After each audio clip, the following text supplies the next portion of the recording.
Hello everybody, in today's video I'm going to show you how you can check your GPU temperature on Windows 11. So it's very simple. You want to press Ctrl-Shift-Escape on your keyboard.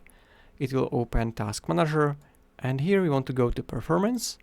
So here you're gonna see all of your hardware analytics, like for example how is your CPU running, memory, and you can also see the GPU. So here you're gonna have a temperature next to the GPU. Mine is currently on 35 degrees, so which is really good for the idle. If you're gaming, this temperature should be around somewhere in between 65 or 85. That's the safe range.